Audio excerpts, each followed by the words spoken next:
Ok, pessoal, já estamos de volta com o nosso programa aqui no Mundial Telenotícias. As eleições americanas estão chegando e a expectativa é gigantesca. Muito se espera da vitória e retorno do ex-presidente Donald Trump à Casa Branca, principalmente no Brasil.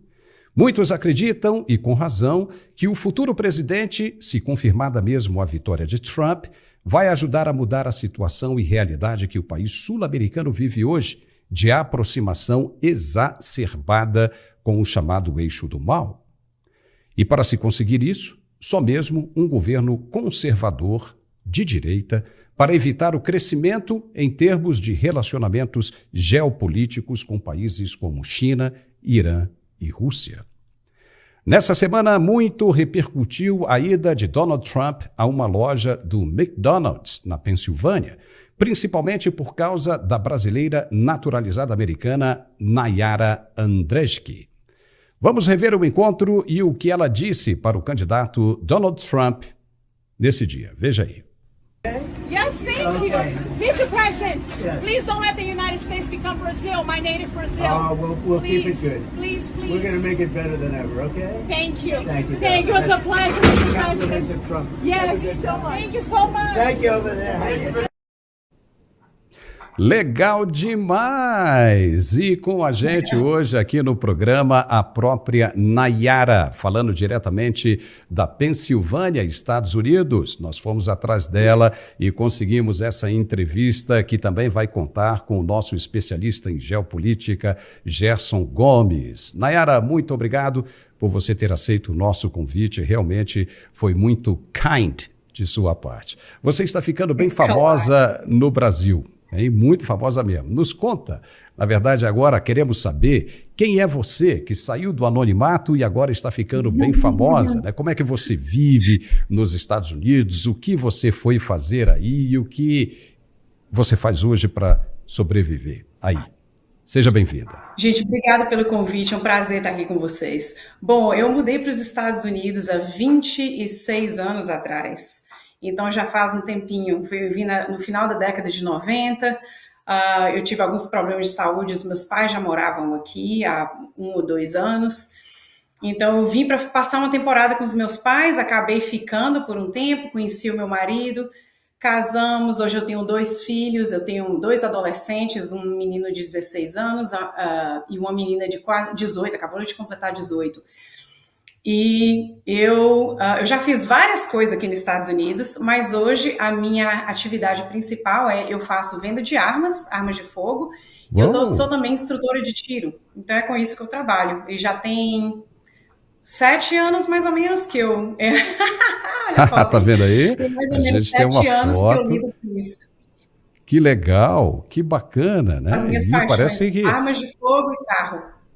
Que legal, que legal. Olha, com a gente também hoje, né, como eu disse, né, o coronel Gerson Gomes, e eu acredito que o Gerson queira também fazer algumas perguntas para você. Gerson, seja muito bem-vindo. É com você, irmão. Muito bom estar com você de novo, Paulo, com a nossa audiência fantástica do Mundial Telenotícias e hoje o nosso programa especial com a Nayara. Você hoje teve a oportunidade de falar com o Roberto Mota, eu assisti a sua entrevista maravilhosa, esteve com o Paulo Figueiredo também, e foi quem me passou o seu contato, a quem eu agradeço, e em nome do Mundial Telenotícias também, mas você entrou nas redes sociais ali uma polêmica muito grande, eu queria que você de cara logo falasse sobre isso, porque o Paulo te fez uma pergunta e isso reverberou, dizendo como é que você sentiu, ou como você se sentiu ao falar com o presidente Bolsonaro. Conta como foi isso, e você chegou a dizer que se sentiu até mais emocionada de falar com o Bolsonaro do que com o Trump, é isso mesmo? Conta pra gente. Com certeza. Realmente foi, assim, indescritível. É difícil pôr em palavras a emoção que eu senti de estar no trabalho, atendendo um cliente, vendendo arma, e aí o telefone tocar e falar assim, olha, o presidente Bolsonaro quer falar com você. Aí eu, quê? Primeiro, eles ligaram para a loja, alguém conseguiu o número da minha loja, da loja onde eu trabalho, e ligou para a loja e a pessoa se identificou, falou assim, Nayara, aqui é o fulano de tal, e eu gostaria de O presidente Bolsonaro quer falar com você. Eu achei que fosse uma piada. Eu, sinceramente, achei que fosse uma piada. Aí, quando eu passei com a pessoa muito educada, muito tranquilo, aí ele explicou quem ele era e o relacionamento dele com o presidente Bolsonaro, o ex-presidente Bolsonaro. Então, eu vi que não era brincadeira, que não era uma piada, que não era uma... Né? Aí eu passei a minha informação pessoal. Poucos minutos depois, eu recebo uma mensagem falando: Nayara, é o Jair. Até eu li a mensagem e escutei o tom da voz dele na minha cabeça. Aí eu atendi imediatamente, ele ligou, eu atendi o telefone, aí ele entrou, ele coloca no vídeo aí. Aí eu coloquei no vídeo e nós começamos a conversar, mas foi assim, indescritível de receber, que privilégio maravilhoso. E o que vocês conversaram, Nayara? O que vocês conversaram? Da situação... Desculpa, eu falei por cima de você. Não. Ele me contando da situação do Brasil, da situação que todos nós já sabemos, né? E eu daqui, eu tô de longe, mas eu tô assistindo. Eu tento não me envolver muito, porque isso me afeta emocionalmente, eu fico muito dolorida de ver o que os brasileiros estão passando aí, com essa monarquia que se proclamou self-proclaimed monarchy, como o Supremo Tribunal Federal, não sei como falar isso, se eles mesmos se nomearam, né, a monarquia do Brasil, e eles agora eles acham que são reis, e eles que ditam todas as regras. Então, isso me dói muito de ver que a nossa república, a nossa democracia está morrendo. Então, quando eu recebi a ligação do presidente Bolsonaro, que eu admiro demais da conta, eu acompanhei a inauguração dele quando ele foi eleito, eu fiquei daqui vibrando aqui de longe. Então, isso tudo foi para mim uma emoção indescritível. Eu não tenho nem como pôr em palavras. Falei, gente, eu virei para os meus colegas de trabalho, eu estou recebendo a ligação do ex-presidente do Brasil, olha aqui! Aí eles acharam que eu estava brincando também, que eu sou brincalhona demais, eles acharam que eu estava contando piada também no trabalho. Agora, Nayara, você é tudo que o pessoal da esquerda não gosta.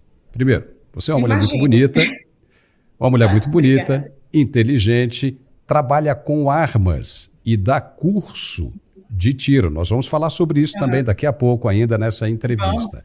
Mas a informação que nós temos, e eu gostaria que você confirmasse, se for verdade mesmo, de que você está recebendo muita crítica dos haters. Eles estão acessando aí as suas redes sociais e estão criticando você. Eu queria que você falasse um pouco sobre isso. Claro. Eu não passo muito tempo lendo as críticas, também porque, olha, eu estou assim abismada que em 3 dias eu tinha acho que 1.500 seguidores, agora eu tenho 17 mil seguidores em 3 dias, então é fenomenal isso. Mas eu tenho 5.000 comentários na foto do McDonald's, então não dá para ler todo mundo, mas muita gente é simplesmente tentando humilhar a gente, né? Que você é vira-lata, é lambedora de pneu, que eu não sei nem o que é que significa isso, eu sei que tem um sentido nisso aí, no contexto brasileiro, mas como eu não tô aí, lambedora de pneu, vira-lata, que eu sou manipulada pela direita, mas aí eu ignoro tudo isso, eu sei que é bobeira, isso não me afeta de jeito nenhum, eu tenho uma casca grossa, dura mesmo, eu aprendi muito na vida, se vocês conhecessem a minha mãe, vocês iam entender do que eu tô falando. Minha mãe é durona e ela me criou do mesmo jeito, o meu pai também, então isso aí não me afeta de jeito nenhum, não faz diferença nenhuma para mim. Mas eu fico encantada, absolutamente encantada com o carinho do outro lado, das pessoas falarem, Nayara, muito obrigada por ter sido a nossa voz, você falou aquilo que nós temos o desejo de falar, mas não temos nem a oportunidade, nem os meios, nós estamos atados. Eu fiquei assim, comovida com isso, e até chorei hoje. Eu vou começar a chorar de novo. Até chorei hoje com Mota. o Roberto e o... Me desculpa. Ai, meu Deus, até esqueci. Comecei a chorar de novo. Tudo bem, não, que bom, que bom. Fico realmente emocionada com o comentário das pessoas, assim, muito agradecida e me sinto, assim, privilegiada. E ao mesmo tempo humbled, que eu esqueci como que fala essa palavra. Humilde. Mas, assim, humilde, né? Você se sente... Humilde. Exato, obrigada. Eu me sinto mesmo humilde por as pessoas me verem dessa forma aí no Brasil. Tá certo. Agora, Gerson Nayara, Gomes, é isso que eu ia te perguntar, Gerson. Antes que você pergunte para ela, eu queria que você também expressasse o seu pensamento com relação a esses ataques que a Nayara tem recebido da esquerda. E ela não tem bloqueado ninguém, né? Também tem isso, né, Nayara? Eu queria que você, antes de fazer a pergunta para ela, que você me passasse esse seu pensamento, Gerson. O que você acha disso? Interessante. Eu até tive a oportunidade de falar isso para a Nayara um pouquinho antes. Eu estava trotando, né, fazendo a minha atividade física, quando eu consegui falar com ela. Ela acabou de sair da live com o Roberto Mota. Aliás, Nayara, eu já mandei imediatamente ali o elogio ao Roberto Mota pela entrevista sensacional que você fez com ele. Obrigada. Mas de fato, eu percebi uma coisa, viu, Echevarria, para dizer que é o outro Paulo, né? Na verdade, a Nayara, ela consegue reunir em uma única pessoa quase tudo aquilo que a esquerda identifica como errado, como necessário de transformação. A esquerda sempre teve uma visão muito mais revolucionária do que reformista. E a Nayara, só para você ter uma ideia, Paulo, ela é instrutora de tiro, ela trabalha numa loja de armas em que, quando ela foi contratada, ela foi a primeira mulher, só havia homens naquela loja. Ao mesmo tempo, ela decidiu unilateralmente dedicar os primeiros 10, 12 anos da sua vida de mãe aos seus filhos, ou seja, colocou a prioridade nos seus filhos, é aquele estereótipo da mãe conservadora. Ao mesmo tempo, Olavo de Carvalho se comunicou com o Olavo de Carvalho lá atrás. São coisas que eu pensei da entrevista e eu fiquei imaginando assim, alguém que preza pela liberdade de expressão, como você fala, né, Paulo? Ela não se importa com ser criticada porque ela venera a primeira emenda aqui dos Estados Unidos e, ao mesmo tempo, é uma grande representante da segunda emenda para o cidadão americano, para se defender não somente a sua propriedade, a sua vida contra bandidos, mas também a origem, né, da segunda emenda, para se defender da opressão do Estado, da tirania. Então, Paulo, eu tenho que te dizer o seguinte, nós temos uma preciosidade hoje conosco aqui nesse programa. Eu estou vendo isso. Eu estou vendo isso. E estou Sim. percebendo que está chovendo muito aí também, viu, Gerson? Porque a sua internet deu umas travadinhas. Mas pergunta para a Nayara o que você queria fazer. A pergunta que você queria fazer para ela. Pode ir, porque está chovendo e está travando. Tá Eu vou interrompendo um tentar pouquinho. aqui.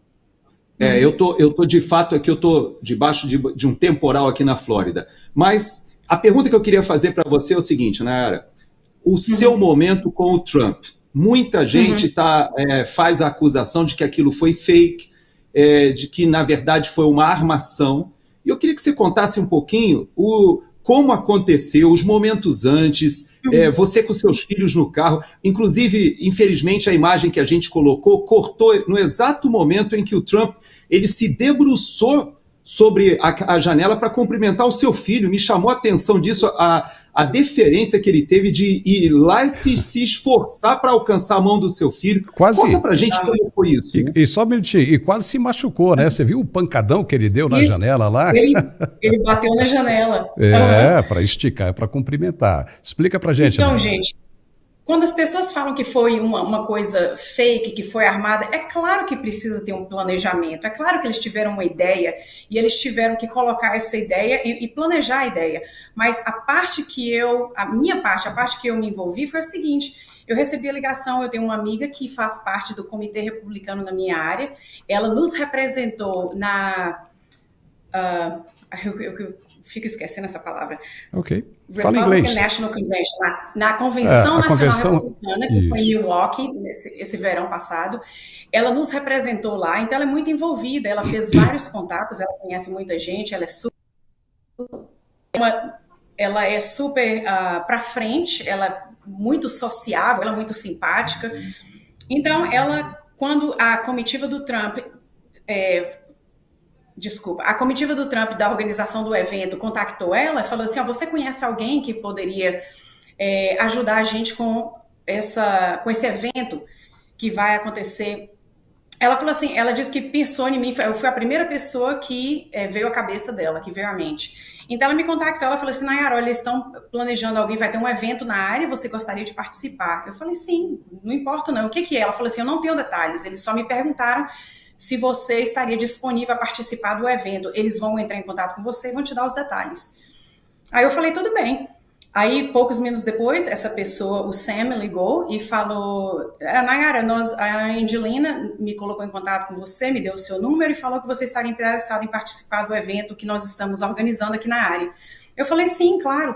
Aí ele pegou toda a minha informação, nome completo, número de telefone, e-mail, número do social. Ele falou que talvez seria um evento de segurança, que ele precisava de informações mais pessoais minhas. Eu passei para ele, aí ele falou eu falei assim, olha, deixa eu conversar com o resto do pessoal aqui, eu entro em contato com você mais tarde. Isso foi sexta-feira no fim do dia, de tardinha, esperei, nada aconteceu, no sábado esperei, nada aconteceu, quando foi sábado à noite eu mandei um e-mail para ele, eu falei, Sam, e aí, vai rolar mesmo? O que tá acontecendo? Você ainda vai precisar de mim?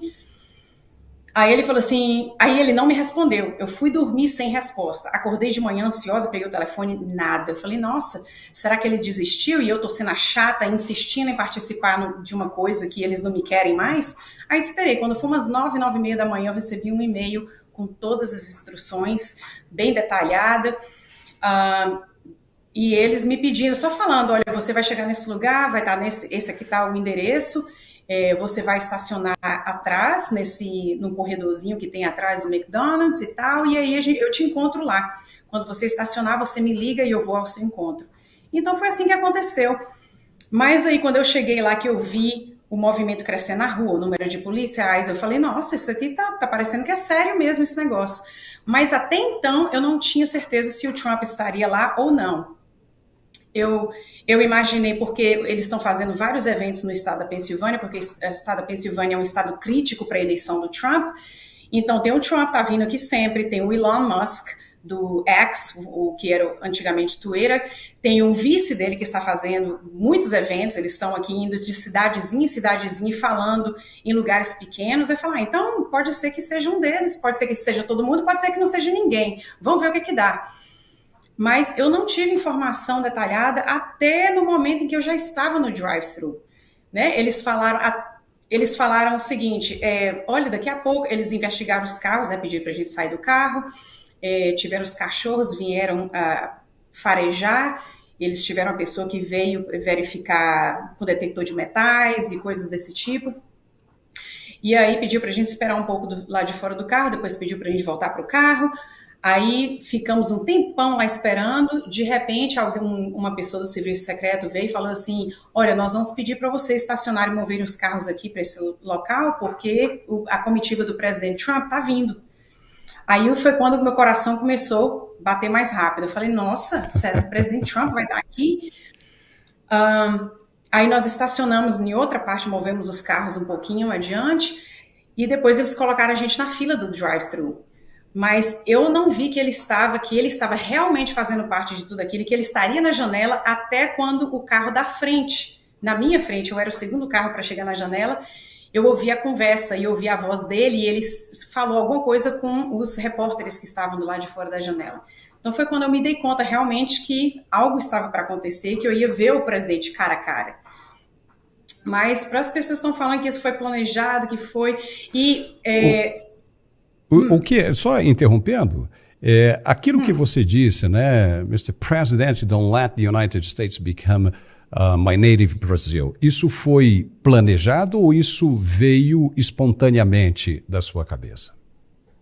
Veio completamente espontaneamente, que eu fiquei bastante nervosa e ansiosa quando eu vi que o presidente estava lá e que eu era o próximo carro que ia aparecer na janela.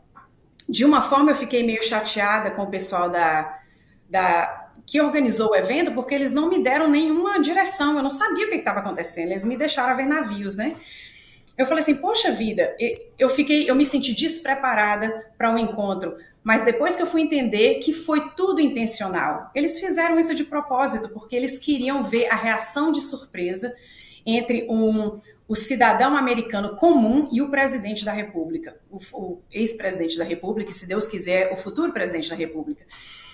Então, foi uma coisa planejada da parte deles, mas pra gente foi tudo surpresa. Foi tudo espontâneo, né? Muito legal. Espontâneo, E E antes de eu passar para o Gerson, é o seguinte, nos Estados Unidos a coisa funciona assim mesmo. É tudo no script, né? Não há nada que saia do script, ainda mais em se tratando de Donald Trump, que sofreu 2 tentativas de assassinato. É claro que o sistema, o perímetro, tudo é inspecionado, é tudo assegurado. Imagine se de repente entra alguém ali que não esteja no script e sai dizendo, olha, o ex-presidente Trump está ali dando sanduíche para todo mundo. Aí entra um terrorista ali atrás, vai lá, quando ele aparece, ele dispara contra o ex-presidente. É claro que a coisa não funciona assim. Só que o que você disse espontaneamente acabou chamando a atenção do mundo.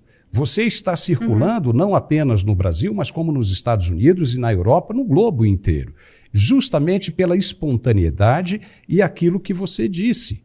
Então, veja, nós estamos sabendo que você está sendo procurada também pelas empresas americanas todos os dias, também para dar entrevista em inglês aí nos Estados Unidos. Isso é verdade, Nayara? Isso. É verdade, eu estive no Fox News, no Newsmax, 3 shows no canal Newsmax, 3 programas diferentes, no Newsmax e Newsmax 2. Tem também uma emissora de televisão hispana que fala espanhol, que me contactou. Eu tinha acabado de desligar o telefone com o presidente Jair Bolsonaro quando eles me ligaram. Então eu estava meio frantic, eu estava um pouco meio assim, minha cabeça não estava pensando corretamente. E eles começaram a falar em espanhol comigo, eu também falo espanhol, mas na hora o espanhol desapareceu, então eu comecei a gaguejar com o rapaz, ele falou assim, ok, se a gente decidir entrevistar você, a gente lhe manda uma mensagem depois, e não me contactaram mais. Ainda, mas eu estava ainda de graça de ter acabado de desligar com o presidente Jair Bolsonaro. Tá certo. Gerson Gomes, quer fazer outra pergunta? Pois é, mas eu queria, Nayara, explorar um pouquinho o mérito do que você falou. Porque, na verdade, embora tenha sido de maneira espontânea, você tocou em 2 aspectos diferentes do ponto de vista até da geopolítica, que é a minha praia, vamos dizer assim. Quando você fala para o presidente Trump para não permitir, ou seja, para vencer a eleição, para que os Estados Unidos não se tornem ou não caminhem ou não adotem a mesma senda que o seu país nativo, né, do seu país de origem, trilhou, você, na verdade, estava falando de uma decadência da própria sociedade americana, um momento em que a gente está num grande debate, nós temos lideranças do Partido Democrata que, inclusive, estão aderindo à campanha do Trump por isso, porque percebem que hoje é um momento crítico para a nação, mas, ao mesmo tempo, você acabou despertando nas redes sociais dos brasileiros um sentimento de esperança, de ver uma brasileira dizendo aquilo que todos nós, pelo menos mais de 60 milhões que votaram ali no presidente Bolsonaro, mas eu posso dizer até se a gente contar com aquele 1/3 dos eleitores que não compareceu ou votou em branco, nulo, é que eu posso dizer que pelo menos uns 100 milhões de brasileiros gostariam de ter falado o que você falou. E quando a gente entra nesse mérito do que você disse, eu queria que você explorasse um pouquinho. Por que você falou aquilo? Qual foi a sua convicção por estar falando aquilo? E baseado em que você falou aquelas palavras ali, ainda que de uma maneira espontânea e informal? Sim, então, eu falei porque é um assunto, é um tópico de conversa diário meu. Porque eu trabalho numa loja de armas, os meus colegas de trabalho, eles são todos conservadores, né? Então a gente está sempre conversando sobre isso. Política não sai da nossa boca. Política, religião e muita piada. Então nós conversamos sobre esse tipo de coisa todos os dias. Então eu estou sempre pensando a respeito disso. Como brasileiro, eu estou acompanhando a situação do Brasil, estou acompanhando a situação dos Estados Unidos. Eu estou vendo que os Estados Unidos, aos poucos, está indo pelo mesmo caminho que o Brasil foi, que eventualmente chegou que a Venezuela, aqui e ali. Deixa eu citar só um exemplo rapidinho para vocês aqui. Claro. Hoje pela manhã, quando eu abri a notícia, aliás, eu não abri a notícia, um amigo meu da Flórida me mandou uma mensagem, falou assim, Nayara, olha para isso, o CDC, né, que é o CDC, gente, me ajuda. Seria a nossa Anvisa no Brasil. A nossa Anvisa no Brasil. O Departamento de Saúde. Isso.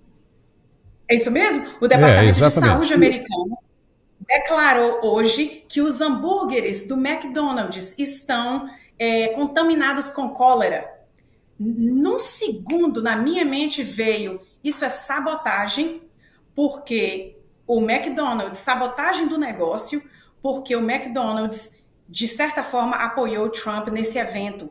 Pode ser, eles não declaram que eles apoiam o Trump e eles não declaram que eles apoiam a Kamala Harris, eles estão completamente neutros, mas porque esse evento aconteceu e foi e doeu, né, no lado esquerdo, na esquerda, o que ele fez, então eles estão usando uma agência governamental, o Departamento de Saúde, para sabotar esse é o meu ver, eu posso estar errado, eu posso até estar enganada, mas é o que eu vejo acontecendo. Isso tem acontecido muito frequentemente. Que coincidência, né? Que coincidência, uma agência governamental declarar que o hambúrguer do McDonald's, por que não do Burger King, por que não do Wendy's? Porque justamente do McDonald's, 4 dias depois de um evento que pode amassar, que pode completamente destruir a Kamala Harris, depois de tanta popularidade do evento, agora tem cólera, né? Então eles estão tentando sabotar o negócio ao ver deles, apoiou o Trump. Então, uma forma de mandar uma mensagem. Essa é a minha visão, eu posso até estar errada. Pode ser que tenha sido uma grande coincidência, mas eu não acho. É apenas uma opinião, né, Nayara? E isso encaixa perfeitamente naquilo que foi dito aqui pela esquerda brasileira. São as narrativas.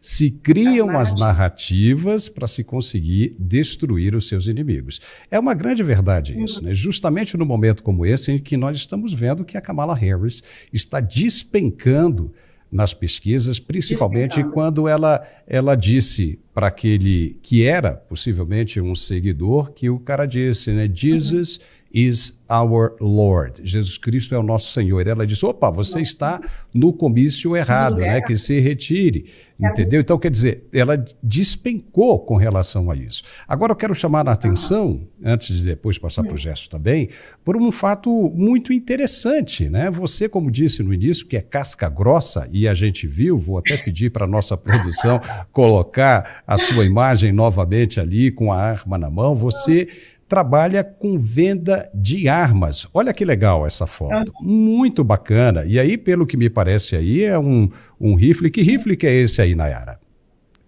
Essa é uma R15, uma R15, R15. a típica R15.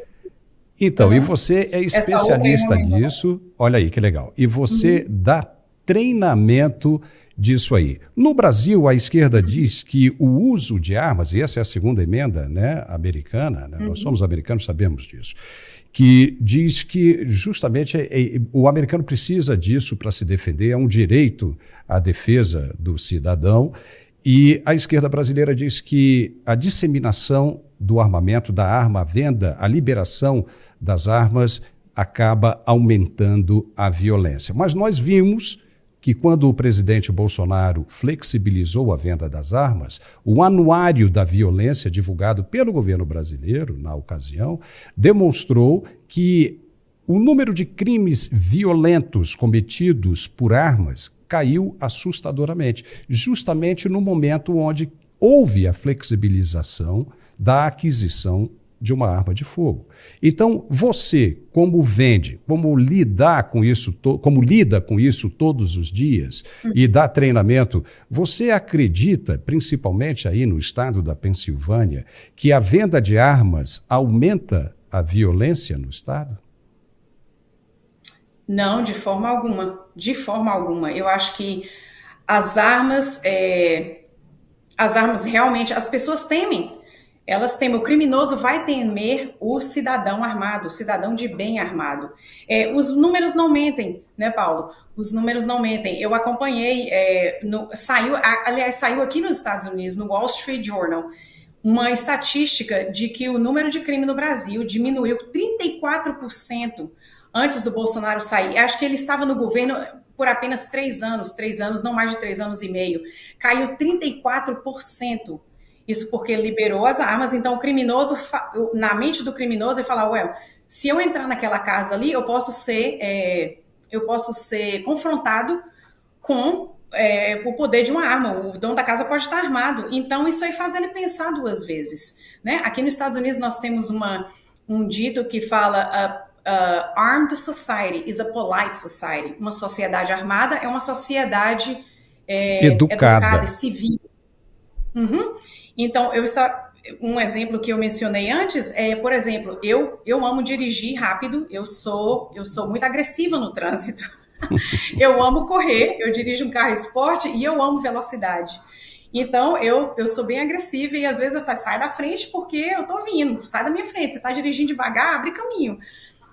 Esse é o meu comportamento, era o meu comportamento antes. Depois que eu comecei a portar arma, então agora eu penso duas vezes porque eu não quero entrar em confronto com ninguém no trânsito, eu não quero que ninguém, vamos dizer que eu estou tentando, né, eu estou dirigindo agressivamente e a pessoa me confronta e de repente aquela pessoa está armada. Eu não sei. E eu também não quero perder a minha estribeira e ter que usar a minha arma porque eu entrei num confronto pessoal com alguém no trânsito. Esse é só um exemplo, né? Então me faz pensar muito mais, me faz ser mais cautelosa, mais controlada, mais cuidadosa, porque agora eu porto uma arma. Então eu tenho essa responsabilidade de ser muito mais responsável, muito mais educada, muito mais controlada, porque agora eu porto arma. Então eu acho que isso é parte do pensamento da sociedade também.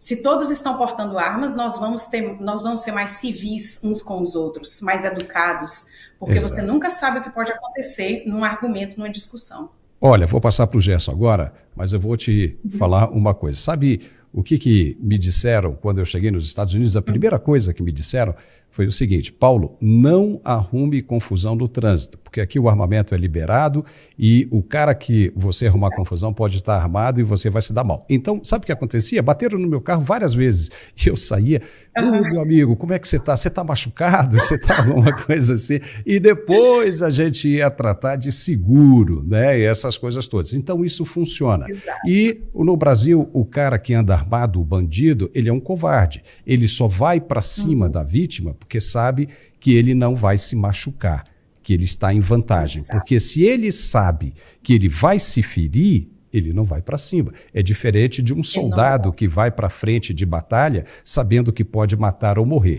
Esse criminoso no Brasil e em qualquer outro lugar do mundo é um covarde, porque ele só vai para cima armado, um armamento ilegal, uma posse ilegal, porque sabe que não será confrontado. Gerson Gomes.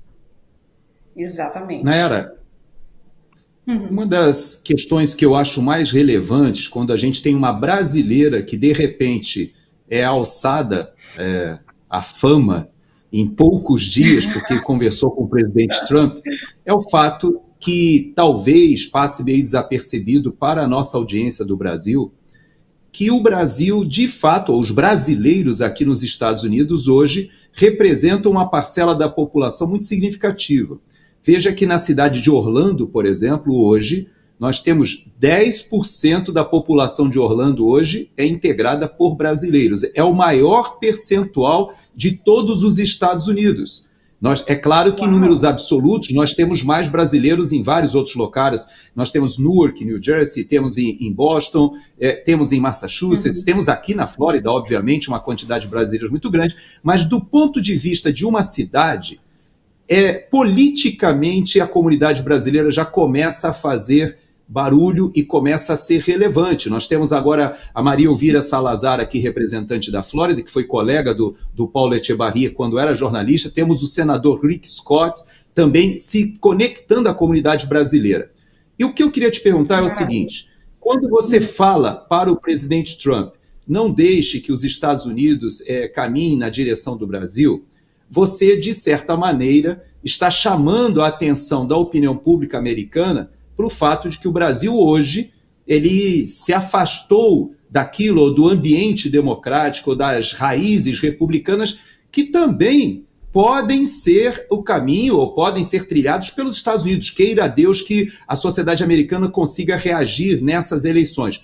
Mas eu queria que você nos falasse da percepção que você tem aqui, né, nós dois estamos nos Estados Unidos, aqui nos Estados Unidos, sobre o papel hoje da comunidade brasileira aqui e a visão que o americano hoje tem dos brasileiros. Antigamente a gente era todo mundo latino, mas hoje parece que eles já enxergam que o Brasil é um país relevante também aqui dentro da política nacional. Exato, não, é verdade mesmo. Então, a minha mensagem para o presidente Trump era essa. Eu tive poucos segundos para reagir, né, para pensar o que eu ia falar, que eu comecei a dar pânico quando eu estava ali, quando o carro da frente já estava para sair e o meu era o próximo. Eu falei, nossa, o que eu vou falar? Eu falei, porque tem sido, como eu falei antes, tem sido um assunto de debate diário no meu trabalho. Então eu pensei, eu vou pedir ao presidente Trump que a única forma, eu vou falar com ele, eu quero passar essa mensagem para ele, que a única forma de parar esse trem, né, que está caminhando para um abismo, é que ele ganhar essa eleição. Se ele não ganhar essa eleição e a esquerda continuar fazendo o que ela está fazendo aqui, o que a esquerda está fazendo no Brasil, o que a esquerda fez na Venezuela, em Cuba, nós vamos acabar vai ser uma situação muito triste. Então, eu tive que pensar isso rapidinho e falei para ele, veio assim na cabeça, eu falei, presidente Trump, não deixe que nós temos que ganhar, porque se você não ganhar, os Estados Unidos vai se tornar o Brasil. E eu me referi número 1 a primeira coisa que veio na mente foi a perda da primeira emenda aqui nos Estados Unidos para nós, mas no Brasil não é a primeira emenda, a perda da liberdade de expressão. Então, no momento em que o governo fala o que você pode falar, o que você não pode falar, e você vê pelos comentários na minha rede social, as pessoas, Nayara, nós achamos a nossa voz em você, porque aqui a gente não pode falar isso. Nem a mídia, nem vocês que estão relacionados com a política, ninguém pode falar nada porque sofre opressão, né? Como que fala? É isso mesmo. Sofre uma censura, uma pressão. Censura. Censura, é censurado. Então, a censura é um ato de socialismo, de socialistas, comunistas, eles são os que censuram a liberdade de expressão.